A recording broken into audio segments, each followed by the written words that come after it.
Stitching on the machine is done using the inside edge of the presser foot as a guide. Hello humans, I am the master of snake style, Ophidian, and I am a luchador. Yes. Oh, look at that beautiful, oh wow. The body control of Ophidian, look at that. The content you're about to consume is a bit of a sequel to the adding complex applique video. Today, we are going to be diving into adding plastic mesh to your mask. This adds ventilation while also keeping your eyes and mouth from being exposed. Make sure to check out that adding complex applique video so you don't get lost. All of the techniques you're about to see were self-taught under the guidance of my partner in crime and closet champion, the master of make style, Kate Nix. This is the way we choose to make, but that doesn't mean it's the only way. Also, if you're looking to start your own collection of mask patterns, be sure to visit closetchampion.com/merch, where you can purchase a bunch of mask patterns to get you started on your mask making journey. Now we're ready. Grab your vinyl and your plastic mesh. It's time to show you how I get masked in public. Oh yes. In this video, I will be using patterns, scissors, straight pins, spray adhesive, dry type silicone spray, an X-Acto knife, plastic mesh, upholstery vinyl and chrome leatherette in assorted colors, a finished mask base, a foam head, and Fabri-Tac or Magnatac fabric glue, which I forgot to include here. I have a prepared statement from our patriarch. After years of trial and error, my wife Kate developed this process of working with detailed applique patterns. You can learn about it in our previous video about adding complex applique. In it, we discuss how we make our patterns, as well as a couple of tricks for how to keep it looking as even and neat as possible.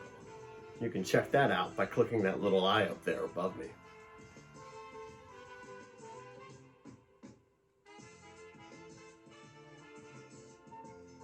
After I've traced my patterns, cut them out, glued them down, and stitched the applique securely to its base, it's time to cut it out. When I first started making masks, I had Kate cut out the outlines for my applique.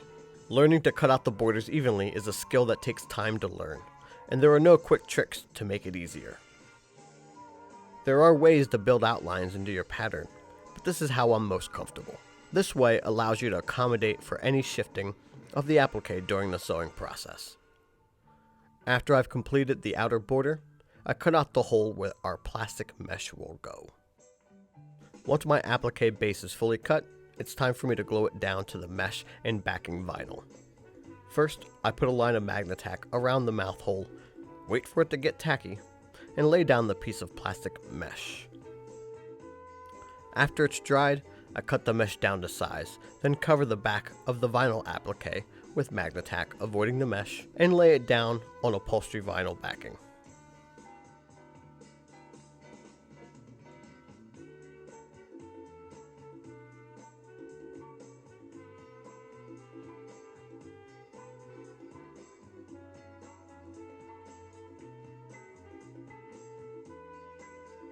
After it's dry, I spray the front and back with silicone spray and head over to the sewing machine.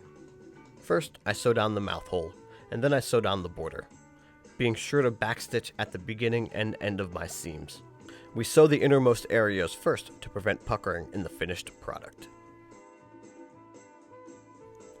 Once everything is sewn down, I cut a slit into the vinyl backing to give me a place for my scissors to start cutting away the vinyl behind the plastic mesh. And as I cut, I try to get as close to the stitching as possible without nicking the thread.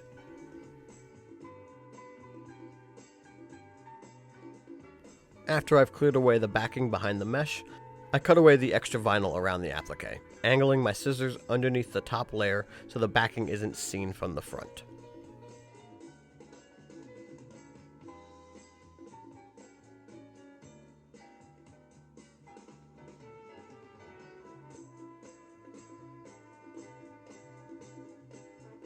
To attach the mouth applique, I line the piece up with where I know my mouth and nose are going to sit on the mask and pin it in place.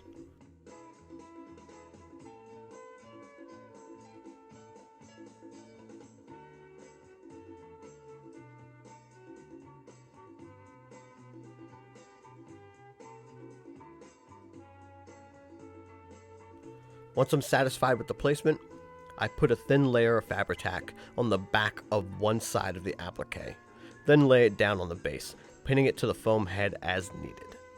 I do the same with the other side. I started making and placing the mouthpiece in this way so it creates a space underneath my nose to increase airflow without needing nose holes. The plastic mesh is rigid and won't get sucked into my mouth when I'm breathing heavy during a match, and the angle of the vinyl plate leaves room under my nose so I can breathe more easily. The eye holes also provide ventilation as well.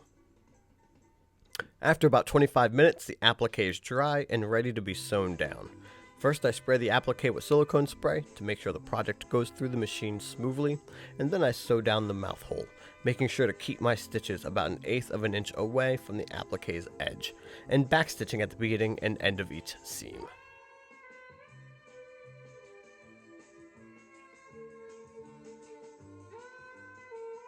Because there are pieces of this applique that hang off the mask, I start and stop my stitching on the outer edge where my jawline would be, and right underneath the heads of the snakes.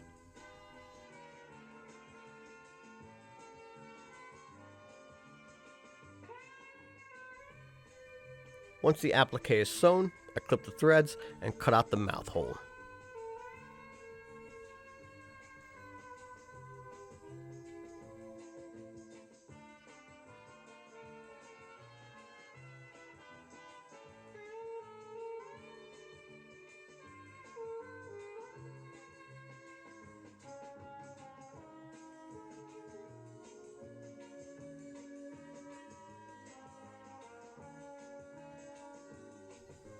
We have added this dope-ass mouth applique to my mask.